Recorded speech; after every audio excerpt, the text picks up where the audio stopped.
Ce message vous est présenté par l'Assemblée chrétienne Le Tabernacle. www.letabernacle.net. On a vu une troisième colonne qui a été la tempérance. Je passe sur la tempérance, on l'a vu la semaine dernière, je veux avancer dans le message, je voulais simplement vous rappeler certains points qui me paraissaient évidents. Et j'aborde le message de la colonne qui me semble une colonne essentielle. Je parlerai donc avec vous de la patience.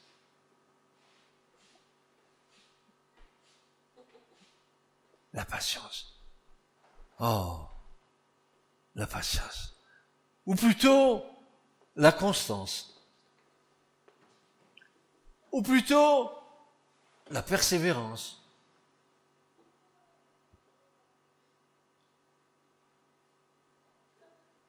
Que c'est nécessaire pour la foi. Persévérer. C'est la caractéristique d'un homme, d'une femme, mes sœurs. C'est la caractéristique d'un homme, d'une femme, qui ne dévie pas de son but d'une manière délibérée, et de sa loyauté à la foi et à la piété, malgré les plus grandes souffrances et épreuves. Tu as besoin de patience dans les souffrances et dans les épreuves. Tu as besoin d'être loyal dans ta foi pour pas que ta foi soit ébranlée. Qui, au milieu de nous, en ce moment, n'exerce pas la patience sur certains problèmes de leur vie?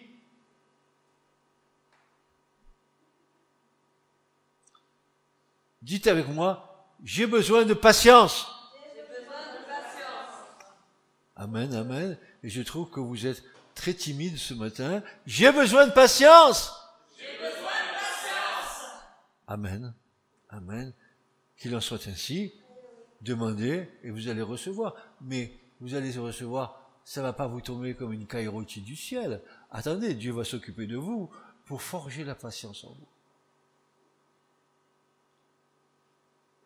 Alors nous allons écouter Paul à l'égard de ce fruit du Saint-Esprit qui est appliqué aux membres de l'Assemblée que nous sommes. Voilà ce que Paul va déclarer à ces braves Corinthiens en 1 Corinthiens chapitre 4, versets 1 à 5.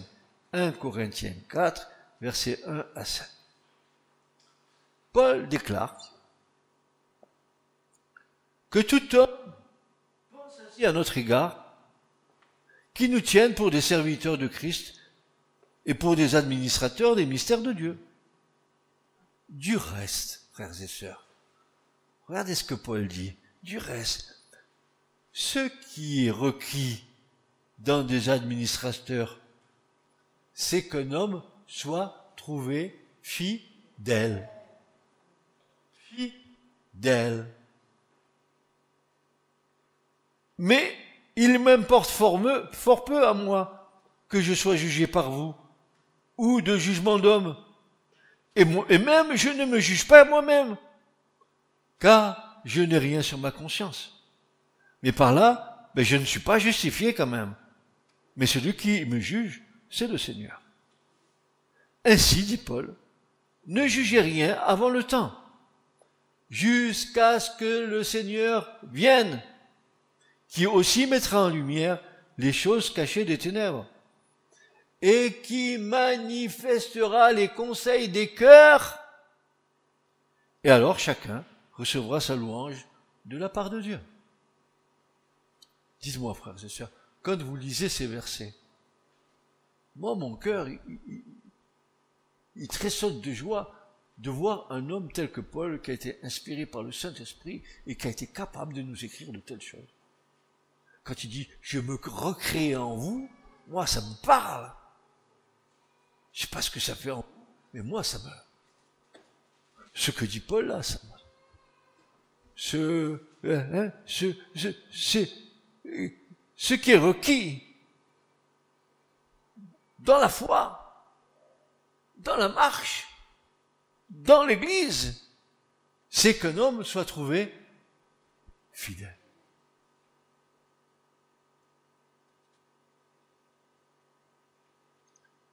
Oui, la persévérance au-delà de toute forme d'adversité, sachant que c'est le Seigneur et le Seigneur seul qui juge. Ce n'est pas moi qui juge. Ne jugez pas avant le temps, dit Paul. N'apportez pas de jugement. Vous ne savez pas ce que Dieu est en train de faire. Vous ne savez pas. Vous êtes en train de renchonner dans votre coin, en train de renfrogner votre frein parce que ça va pas comme vous voulez. Patience.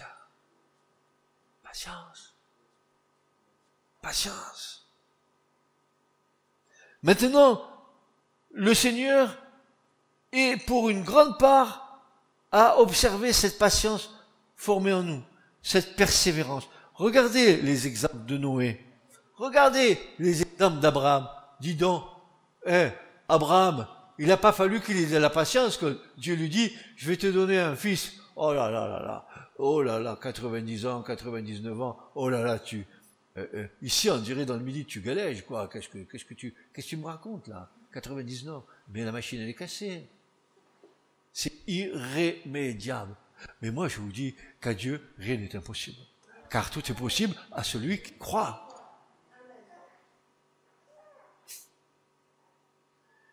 Dieu éprouve notre patience. Alors, le véritable test de la patience, quand vient-il? Quand notre patience va-t-elle être testée? Eh bien, premièrement, ma patience va être testée lorsque mes droits vont être violés. Et pourquoi ça? Je mérite pas ça. Non, c'est moi qui ai raison. Je vais aller le voir, cet inspecteur des impôts. Lorsque nos droits sont violés, quand nous sommes traités de façon injuste ou arbitraire, non, j'ai pas fait ça moi, non, et tu commences à pleurer sur ton sort. Patience. C'est le Seigneur qui justifie.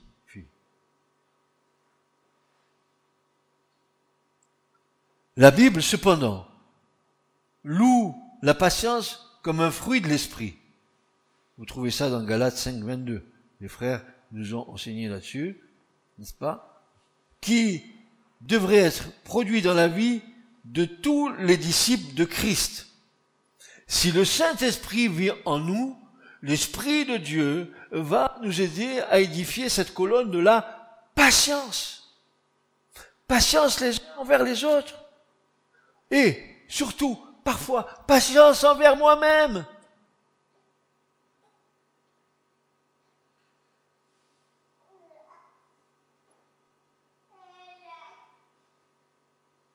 La patience révèle notre foi dans les desseins parfaits de Dieu, y compris le moment qu'il choisit, lui, souverainement. Notre foi dans son omnipotence et dans son amour. Patience les uns envers les autres.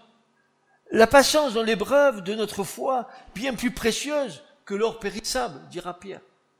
Je répète, patience les uns envers les autres. La patience dans l'épreuve de notre foi, bien plus précieuse que l'or périssable. Pour les chrétiens, ou pour le chrétien, la patience, c'est la confiance pratique en Dieu, et par conséquent, l'acceptation sans murmure des épreuves, quelles qu'elles soient.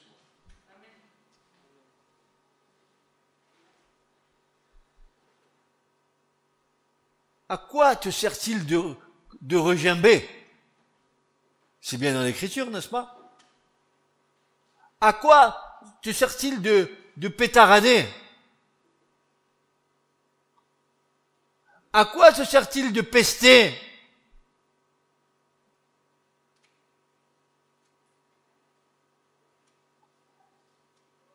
lorsque nous voyons toutes ces colonnes être dressées pour bâtir notre édifice spirituel, parfois, nous pouvons voir une tristesse poindre en nous.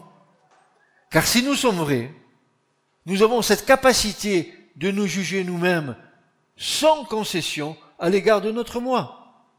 Et alors, un cri va jaillir de notre intérieur, un cri de détresse. Change-moi, Seigneur, je ne ferai point d'obstacle. Change-moi, Seigneur, je ne ferai point d'obstacle. Change-moi de mon obstination, je veux avoir toujours raison. Change-moi, Seigneur.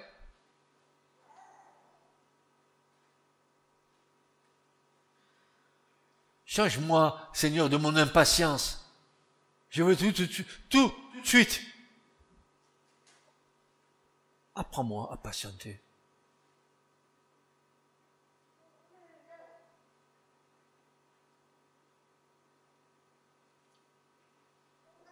Apprenons la patience et l'Église est le lieu par excellence où nous pouvons apprendre la patience les uns envers les autres.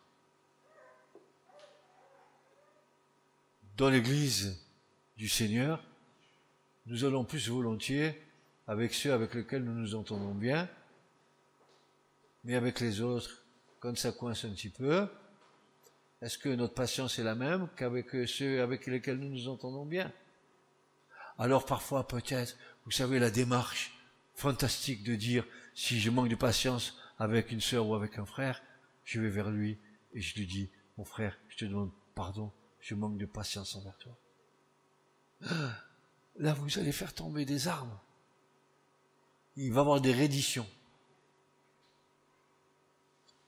Osons l'impossible.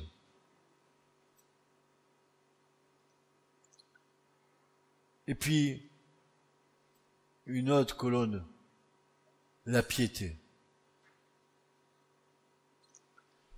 La piété, c'est une colonne qui est dressée en moi, qu'on appelle le respect.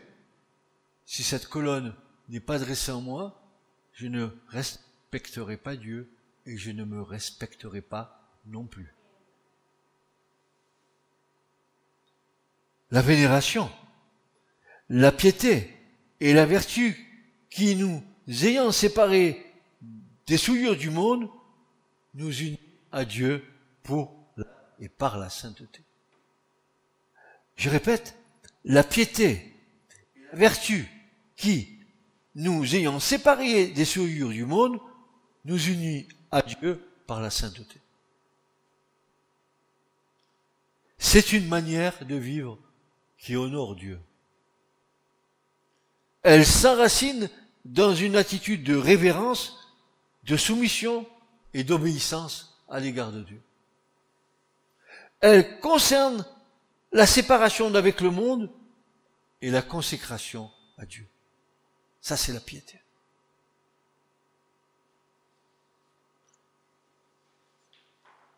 Et comme Jésus disait, et comme il est le maître absolu et le modèle par excellence, qu'est-ce que Jésus disait? Eh bien, Jésus disait ceci, je fais toujours ce qui est agréable au Père. Fais-tu toujours ce qui est agréable au Père? Alors, si nous sommes dans cet état d'esprit, nous nous rapprochons de la maturité, de la pleine maturité. Respect pour les choses divines, manifesté par un accroissement permanent vers la ressemblance divine. Je veux ressembler à Christ.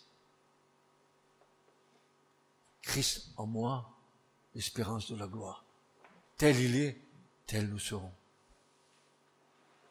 Je veux vivre par les vertus de Christ. Je veux vivre par les patiences de Christ. Il en est le fondement. Je veux vivre par la foi en Christ. Je veux vivre par la patience en Christ. Je veux vivre dans la tempérance de Christ. Ces colonnes qui sont érigées en nous.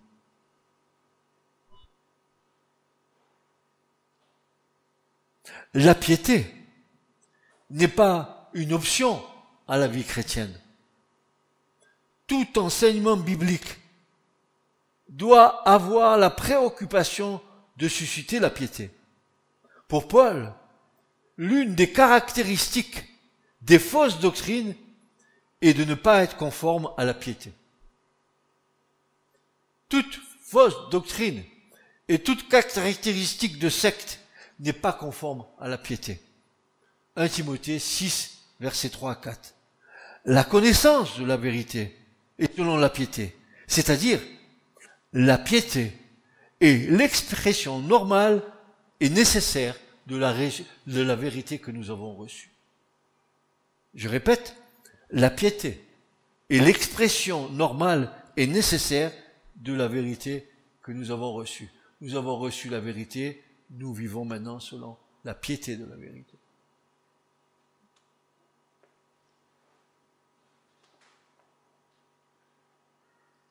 La piété qui est ainsi définie, il ne faudrait pas penser qu'elle ne consiste qu'en une attitude. Ah, comme ça, vous voyez? Vous voyez? Je suis béat, saint truc machin Francis. Voilà. Oh, je suis piété, piétasse. Hein? Non. La piété définie, il faudra pas penser qu'elle ne consiste qu'en une attitude. La piété n'a aucune valeur si elle ne se traduit pas par des actes. La piété, c'est la dévotion en action. La piété de Jésus, c'est concrètement traduit de 3 manières. Jésus ne s'est jamais, je répète, Jésus ne s'est jamais soucié de plaire aux hommes. Son unique but était de plaire à son Père, à Dieu. C'est pas la peine d'essayer de me plaire, plaît plutôt à Dieu. C'est pas ça, c'est pas seulement d'essayer de plaire à ton mari, d'abord plaît à Dieu. Deuxièmement, toute la vie de Jésus était de se consacrer sur le bien qu'il pouvait faire à autrui, non dans la recherche de son propre bien. C'était des actes de piété. 10:38. La piété de Jésus, troisièmement, s'est traduit par son obéissance au Père, quel que soit le prix que cette obéissance allait lui coûter. Matthieu 26:30. Ce sont les 3 manières dont Jésus vivait sa piété.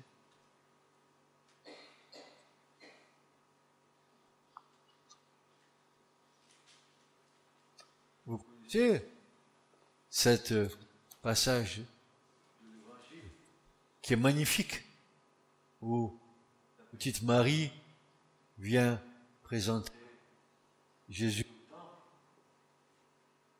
Et dans le temple, il y a 2 personnages. Un homme et une femme. Si j'avais le temps, je vous parlerai de Anne et je vous parlerai de Siméon pour vous en donner l'origine. Mais c'est pas le cas. Mais voici, alors que Siméon et Anne vivaient dans l'époque de la première venue de Jésus, il me paraît de plus en plus évident que nous approchons à grands pas de son retour. Et comment vivait-il cette attente? Comment Anne et Siméon vivaient cette attente? Comment vis-tu l'attente du retour de Jésus selon la piété? Comment vis-tu ça? Nous avons la réponse. Luc 2, 25-38. Et voici, il y avait à Jérusalem un homme dont le nom était Siméon. Et cet homme, il était comment? Juste et pieux. Il vivait selon la piété. Qu'est-ce qu'il faisait là, dans le temple, tous les jours? Ah, d'abord, Il attendait la consolation d'Israël, son peuple. Et regardez bien.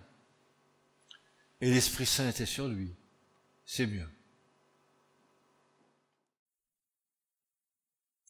Regardez ça. Cet homme, il a la consolation d'Israël en attendant la venue du Messie. Il était dans le temple, n'est-ce pas? Il attendait aussi en parallèle la consolation d'Israël, qui va être là par l'arrivée du Messie. Et il y avait le Saint-Esprit qui était sur lui.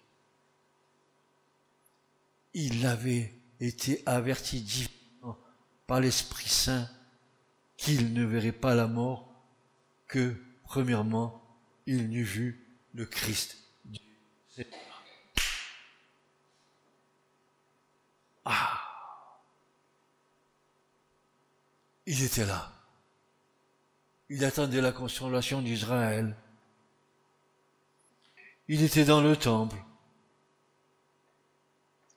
Voilà qu'il est averti par le Saint-Esprit. Tu es là, c'est bien. Je vais te montrer quelque chose de grandiose. Tu vas être le premier à avoir la consolation d'Israël. Et il est dit qu'il avait été averti divinement par le Saint-Esprit. Le Saint-Esprit lui a parlé. Qu'est-ce qu'il lui a dit, l'Esprit Saint? Siméon, Siméon, tu ne verras pas la mort que premièrement, d'abord, tu aies vu le Christ du Seigneur. Non, quelle grâce. Mais quelle grâce. Où sont ces hommes de foi? Où sont ces femmes de foi qui se tenaient devant la face de Dieu, jour et nuit? Anne, elle était en jeûne tous les jours. Anne de la tribu d'Acher, une prophétesse. Elle était là. C'était des piliers de la foi. Notre foi, elle n'est pas simplement quand nous venons au culte le dimanche ou nos petites réunions de la semaine. Notre foi, elle est chaque jour, à chaque instant, dans le Christ ressuscité et qui revient bientôt. Nous sommes comme Siméon dans l'attente de cette espérance jusqu'à ce que le Saint-Esprit nous avertisse divinement. Il arrive. Il arrive. Si tu as l'écoute, tu entendras. Si le Saint-Esprit demeure sur toi, tu entendras. Tu seras prévenu. Même si tu ne sais ni l'heure ni le jour. Mais le moment, Dieu va t'informer. Il va te donner l'information. Et il vint par l'Esprit dans le temple. Et comme les parents apportaient le petit enfant, Jésus, pour faire à son égard selon l'usage de la loi, Siméon, il va le prendre entre ses bras et bénir Dieu et dire, maintenant Seigneur, tu laisses aller ton esclave en paix selon ta parole, car mes yeux ont vu ton salut. Dieu, Simon lui dit, tu peux reprendre ma vie, peu m'importe, j'ai vu ton salut. J'ai vu celui qui doit apporter le salut à tous les hommes. Je le tiens dans mes bras. Je le sais, le Saint-Esprit m'en a divinement averti. Pourquoi? Parce que je suis aimé de Dieu. Dieu a un regard sur moi. Dieu voit ma consécration. Dieu voit ma piété, n'est-ce pas? Dieu voit, je suis un homme juste. Je marche selon la loi de justice. Cet exemple ne devrait-il pas nous inciter à vivre comme ces deux personnes vivaient en attendant le retour du Seigneur et notre enlèvement auprès de lui? Il nous est dit, il vivait selon la piété. Alors mes frères et sœurs, je vous invite à vivre selon la piété. Que j'aime ce message. Moi je me fais autant de bien, peut-être que vous l'entendez, moi je me fais du bien. Il y a trop de choses dedans qui sont tellement extraordinaires. J'arrive à une autre colonne. La piété c'est fini, maintenant on va passer à une petite colonnette. C'est l'affection fraternelle.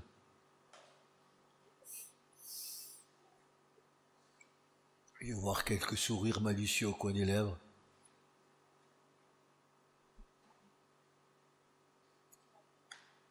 alors cette affection fraternelle, quand se manifeste-t-elle? Peut-on dire qu'elle se manifeste lorsque tout va bien? Ah, mon frère, ma soeur, c'est bon. Ah ouais, c'est bon, tu as gagné au loto. Oh, je suis content que tu aies gagné au loto. Ah, mon frère, ma soeur, oh, c'est bon. C'est super bon. Quand tout va bien, alors il est certainement plus facile d'aimer. Ou pas? Quand tout va bien, il est plus facile d'aimer que quand tout va mal. Quand tout va mal, ça rue dans les brancards. Peut-on aimer son frère, sa sœur, dans une seule direction, ou existe-t-il une véritable mutualité, une véritable réciprocité, un échange affectif? Quand je viens, et que je vous prends dans mes bras, je vous embrasse d'un saint baiser, je vous communique toute mon affection. Et c'est vrai, je suis vrai quand je vous dis ça. Je veux vous communiquer mon amour pour vous.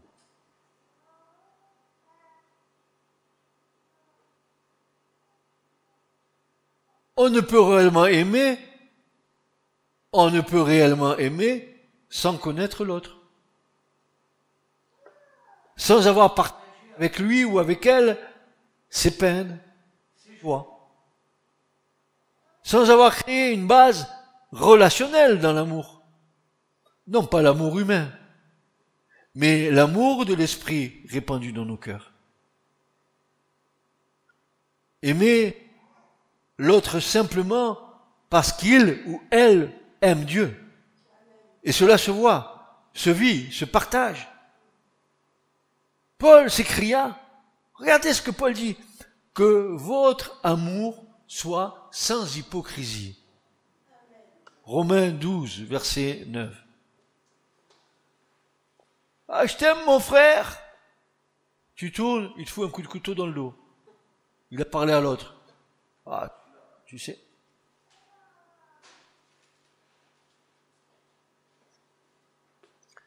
Et Paul,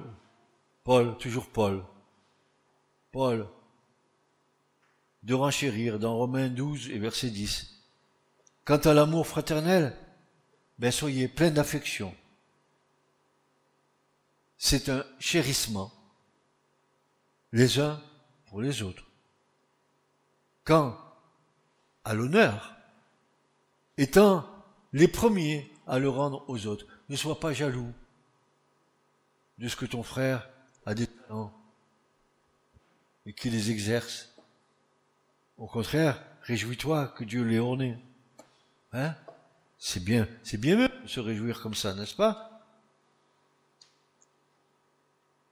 Force est de constater que nous sommes loin de cette perfection que nous enseigne l'Écriture.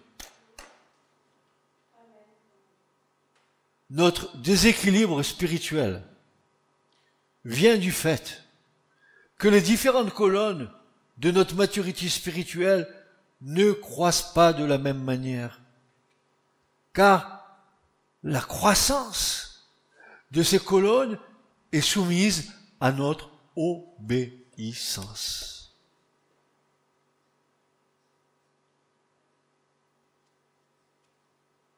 Pourtant, je dis bien pourtant, avec l'aide du Seigneur, car c'est lui qui donne l'accroissement. On est bien d'accord? C'est lui qui donne l'accroissement. Il est indispensable que ces colonnes croissent ensemble. Sinon, notre édifice spirituel ne sera pas de niveau. La maison sera bancale. Et c'est ce qui se passe souvent. Il y a des manques criards dans nos vies sur le plan spirituel. On est peut-être dans un domaine bien, mais dans d'autres non. Il nous faut rééquilibrer les choses avec l'aide du Seigneur. C'est lui qui donne l'accroissement. Si quelqu'un manque de sagesse, par exemple, il demande à Dieu. Si quelqu'un manque de patience, mais qu'il la demande à Dieu. Si quelqu'un manque de tempérance, demandez-la à Dieu, qui donne à tous abondamment, abondamment. Pourquoi se priver de ce que Dieu peut nous donner? Et surtout, c'est une bonne chose. Et surtout, c'est pour notre croissance, et c'est pour tout. Et en plus, frères et sœurs, réfléchissons. C'est notre tabernacle qui doit être bien construit pour accueillir toute la présence du Seigneur.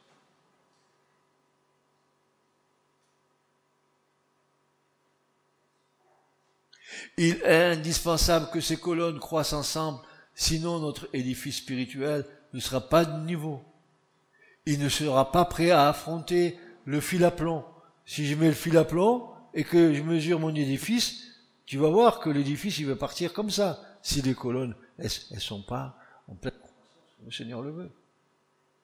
Il n'est pas question que la base de notre maturité soit bancale, sinon l'édifice ne tiendra pas. Il est donc vital que notre coopération avec Dieu soit loyale et sans compromis. Vous vous rappelez ce que je vous disais? Tiens, je vais vous le relire. Au départ de ce message, tout à fait au départ, qu'est-ce que je disais? Je dis si, ce matin, avec l'aide, écoutez bien, je vous rafraîchis notre mémoire. Ce matin, avec l'aide et la collaboration efficace du Saint-Esprit, nous allons tâcher de faire un bilan loyal, réfléchi et équilibré de notre maturité spirituelle en Christ. Donc, ce qui ne va pas en nous, nous n'allons pas dire que ça va. Ça va pas. J'ai encore besoin de la grâce du Seigneur. Je suis bancal sur certains points. Et ma maison, parce que ma maison est bancale, moi-même je suis bancal. Il faut que je redresse certaines colonnes. Avec l'aide du Seigneur, bien sûr. Bien sûr. Il est donc vital que notre coopération avec Dieu soit loyale et sans compromis. Regardez ce que dit Paul dans Romains 12, versets 17 à 19, il va dire ceci. Ne rendez à personne le mal pour le mal. Recherchez ce qui est bien devant tous les hommes. S'il est possible, autant que cela dépend de vous, soyez en paix avec tous les hommes. Ne vous vengez pas point vous-même, bien-aimés. Laissez agir la colère de Dieu. Car il est écrit, à moi la vengeance, à moi la rétribution, dit le Seigneur. Tout est entre les mains du Seigneur. Tout est en la main du Seigneur. Quelqu'un t'a fait du mal, le Seigneur te rendra justice. Ne rends pas le mal pour le mal. Ne le fais pas. Ça ne sert à rien. Accès au diable.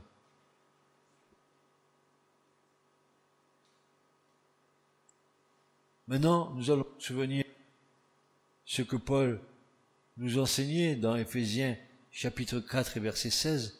Il nous dit ceci, duquel tout le corps, bien ajusté et lié ensemble par chaque jointure du fournissement produit selon l'opération de chaque partie dans sa mesure, l'accroissement du corps pour l'édification de lui-même en amour.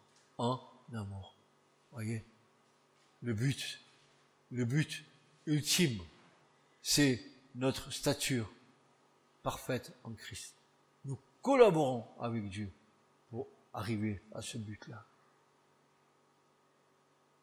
Dieu attend de nous une collaboration loyale, juste, intime. Il attend de nous des vrais cœurs, une vraie foi. Et il fera son œuvre en nous, n'est-ce pas? Et puis je termine par la colonne.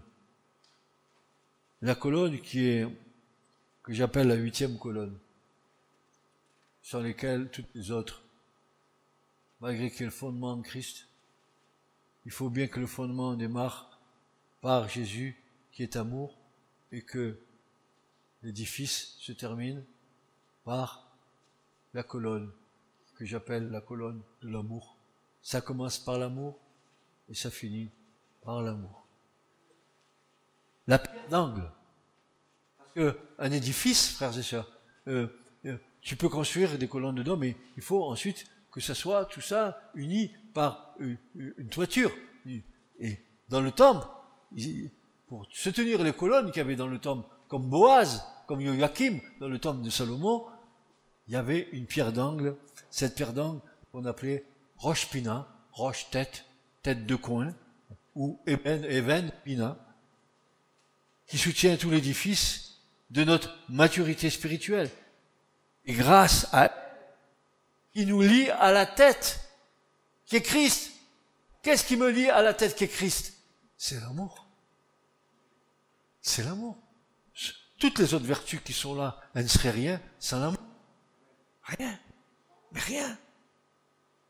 Toutes les choses qui ont précédé trouvent leur saveur, leur aboutissement dans l'amour.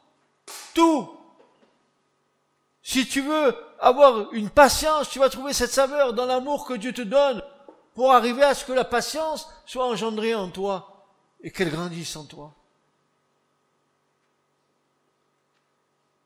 Et Pierre, nous dire, voyez, toutes ces choses, la vertu, la patience, la tempérance, toutes ces choses que nous venons de voir, l'amour fraternel et l'amour, car si toutes ces choses sont en vous, il y abonde, ou plutôt, car si toutes ces choses sont en vous et surabondent, ou encore sont en plénitude, ou encore se multiplient, tel est le sens du verbe qui est là, abonder, elles ne vous laisseront point oisifs, c'est-à-dire, elles ne vous laisseront pas paresseux, sans travail, ni stériles, c'est-à-dire sans fruits inutiles, pour la connaissance de notre Seigneur Jésus-Christ, mais celui ou celle en qui ces choses ne sont point est aveugle. Je vais vous dire une chose, frères et sœurs, il n'y a pas plus aveugle qu'un homme religieux. Il met sa confiance dans les rites, mais il ne met pas sa confiance dans le fruit que l'Esprit Saint est en train de produire en lui. Mais celui ou celle en qui ces choses ne sont point est aveugle, il ne voit pas de loin, il a mis en oubli la purification de ses anciens péchés. C'est pourquoi, frères, appliquez-vous d'autant plus à affermir votre vocation et votre élection. Voilà le cri de Pierre. Appliquez-vous. Faites tous vos efforts pour vous affermir. Quoi? Affermir quoi? Votre vocation. Ce à quoi vous avez été appelés. Et votre élection, pour laquelle vous avez été élus par Dieu. Car, en faisant cela, vous ne brancherez jamais. Vous ne brancherez jamais. Tous ces éléments, ces vertus du Saint-Esprit, qui sont des fruits délicieux, toute cette maturité spirituelle nous amène à être des hommes et des femmes. Je vous le dis, pas des hommes à la manière du monde, des hommes et des femmes prêts et prompts à discerner le bien du mal, les sens exercés à reconnaître ce qui est pur de ce qui est impur, de ce qui est saint, de ce qui est profane. Et je termine par là. Cela, c'est le rôle éminent et responsabilisant de la sacrificature que nous sommes. Nous devons servir Dieu avec tout cela. La barre est haute? Non. Pour nous, elle nous paraît haute. Parce que nous disons encore, que d'efforts à faire? Mais c'est pas toi qui vas faire des efforts, c'est l'Esprit de Dieu qui va te conduire, mon pauvre. Ne va pas essayer de chercher le fruit toi-même. Tu ne le trouveras pas. Demande, et tu recevras. Laisse le Seigneur t'accompagner dans ta démarche. Quelle est la colonne qui te manque à ta vie? Tu l'as discerné? Eh bien alors, demande-la à Dieu. Dis, j'en ai marre que mon édifice il soit bancal. Parce que si mon édifice est bancal pour Dieu, écoute-moi bien, Église, si ton édifice est bancal pour Dieu, il sera bancal aussi dans ton couple.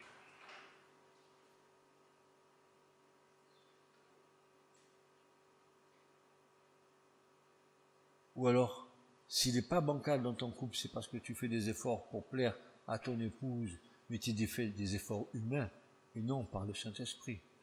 Et de l'autre côté, tu ne fais pas les efforts avec Dieu, donc tu n'es pas crédible. Fais tes efforts avec Dieu, et Dieu t'aidera à faire tes efforts avec ceux qui t'entourent. Amen. Amen. Si quelqu'un manque de quelque chose ce matin, vous pouvez, on va passer un moment dans le silence. Vous pouvez prier dans vos cœurs et demander à Dieu ce qui manque à votre foi. Vous pouvez le demander. On va passer un petit moment. Demandez à Dieu dans vos cœurs. Rentrez en vous-même, examinez-vous et voyez ce qui manque à votre foi. Dites, Seigneur, j'ai besoin de ça. Je veux être comme Siméon, un homme juste et pieux. Je veux être dans ta présence, dans le temple, en ta présence. Je désire, Seigneur, habiter là où tu es. Et parce que Dieu voit le cœur de ces gens, de ces hommes, de ces femmes, qui s'aiment, qui aiment Dieu plus qu'eux-mêmes, que Dieu va faire des choses extraordinaires avec Siméon. Lui, il attendait la consolation d'Israël. Il croyait à un acte de Dieu pour libérer son peuple Israël. Et voilà qu'il voit arriver celui qui va apporter la libération, c'est-à-dire le Messie. Il n'en espérait pas autant. Imaginez la joie. Et maintenant, il dit maintenant, mes yeux, ils ont vu le salut, alors je peux partir tranquille. Moi, je priais pour que Dieu donne la consolation à Israël. Eh bien voilà, la consolation, elle est là. Tu me le montres, Seigneur. Merci. Que le Christ soit notre consolation, qu'il soit celui dans lequel nous mettons toute notre foi, notre amour. Nous mettons en Christ nos familles, nos enfants, nos petits-enfants. Nous lui confions tout ce qu'il a bien voulu nous donner. Eh bien, nous lui redonnons. Anna n'est pas à toi. Naomi n'est pas à toi. Raphaël n'est pas à toi, malgré qu'ils portent ton nom. Ils appartiennent au Seigneur. Tu n'es pas à toi. Tu ne t'appartiens pas à toi-même. Tu es au Seigneur. Toi non plus. Moi non plus. Alors, réjouissons-nous que nous appartenions à Christ. Pourquoi? Parce que je vous dis ce matin une bonne nouvelle. Vous êtes scellés. Je suis scellé du Saint-Esprit. Qu'est-ce que je risque? Que le nom du Seigneur soit béni. Ce message vous a été présenté par l'Assemblée chrétienne Le Tabernacle. www.letabernacle.net